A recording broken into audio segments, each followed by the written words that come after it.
চট্টগ্রামের আনোয়ারার রাঙাদিয়ায় রাষ্ট্রায়ত্ত die ammonia phosphate DAP সার কারখানায় হঠাৎ করেই থমকে গেছে উৎপাদন। অ্যামোনিয়ার তীব্র সংকটের কারণে শনিবার রাত ৮টার দিকে কারখানাটির সব ইউনিট বন্ধ করে দিতে বাধ্য হয় কর্তৃপক্ষ।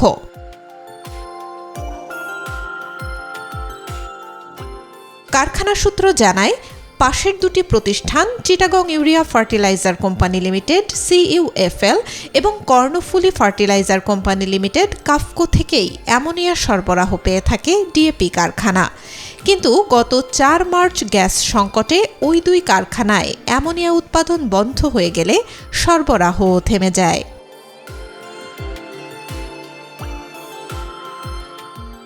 এরপর প্রায় ১.৫ মাস আগের মজুদ দিয়ে উৎপাদন চালু রাখা হয়, তবে শেষ পর্যন্ত সেই মজুদ ফুরিয়ে যাওয়ায় বন্ধ হয়ে যায় পুরো কারখানার উৎপাদন কার্যক্রম।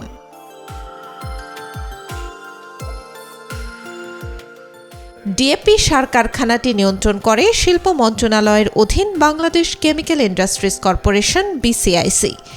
এই কারখানা দেশের কৃষি ক্ষেত্রে গুরুত্বপূর্ণ অবদান রেখে আসছিল।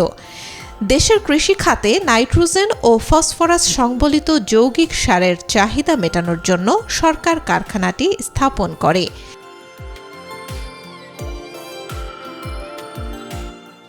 ২০০৬ সাল থেকে কারখানাটিতে বাণিজ্যিকভাবে উৎপাদন শুরু হয়। ওই কারখানার দুটি ইউনিটের প্রতিটিতে ৮০০ মেট্রিক টন সার উৎপাদনের সক্ষমতা রয়েছে।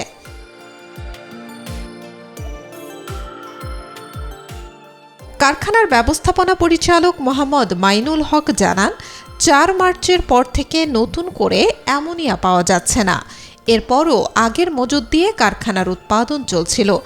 মজুদ শেষ হওয়ায় আপাতত উৎপাদন বন্ধ রাখা হয়েছে, তবে অ্যামোনিয়া সরবরাহ স্বাভাবিক হলেই আবার উৎপাদন শুরু করা হবে বলে আশা প্রকাশ করেন তিনি। Desk report, B news 24।